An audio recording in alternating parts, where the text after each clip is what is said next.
കുടുങ്ങിയ തൊഴിലാളികൾ ഒരാളെ ഇപ്പോൾ കണ്ടെത്തിയിട്ടുണ്ട് എന്നാണ് മനസ്സിലാക്കാൻ സാധിക്കുന്നത്. ഒരു ആളെ നിലവിൽ ഫയർഫോഴ്സ് അംഗങ്ങൾ വലയിൽ പുറത്തെത്തിക്കുന്നുണ്ട്. അവിടെ നിന്ന് നമുക്ക് മനസ്സിലാക്കാൻ സാധിക്കുന്നു. നമ്മുടെ സ്ട്രിങ്ങർ നൽകുന്ന വിവരം അനുസരിച്ച് അവിടെ നിന്നും ഒരാളെ രക്ഷപ്പെടുത്താൻ കഴിഞ്ഞിട്ടുണ്ട്. ഒരാളെ കൂടി കണ്ടെത്താൻ കഴിഞ്ഞിട്ടുണ്ട്. നേരത്തെ MP സൂചിപ്പിച്ച പോലെ തന്നെ ഇവർ ഈ ഓടയിൽ ഇറങ്ങിയതിന് പിന്നാലെ ബോധം കെട്ട് വീഴുന്ന സാഹചര്യത്തിലേക്ക് പോയിരുന്നു.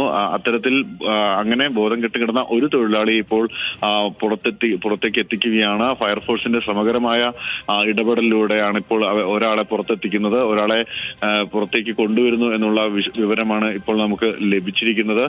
എന്തായാലും പ്രതീക്ഷ നിർഭരമായ നിമിഷങ്ങൾ തന്നെയാണ് കടന്നു പോകുന്നത്. കാരണം ഈ കുടുങ്ങിയ തൊഴിലാളികൾ ഒരാളെ കണ്ടെത്തി പുറത്തേക്ക് എടുക്കാൻ കഴിഞ്ഞിരിക്കുന്നു. ഒരു തൊഴിലാളി ഇപ്പോൾ പുറത്തെത്തിച്ചിരിക്കുന്നു. ഫയർഫോഴ്സും അതോടൊപ്പം തന്നെ പോലീസും നാട്ടുകാരും ചേർന്നിട്ടാണ് അദ്ദേഹത്തെ പുറത്തേക്ക് എത്തിച്ചിരിക്കുന്നത്. ഫയർഫോഴ്സിന്റെ ഉദ്യോഗസ്ഥൻ, അതിന് പരിശീലനം ലഭിച്ച ആളുകൾ ഓടയിൽ ഇറങ്ങിയ ശേഷമാണ് അദ്ദേഹത്തെ കണ്ടെത്താൻ കഴിഞ്ഞത്.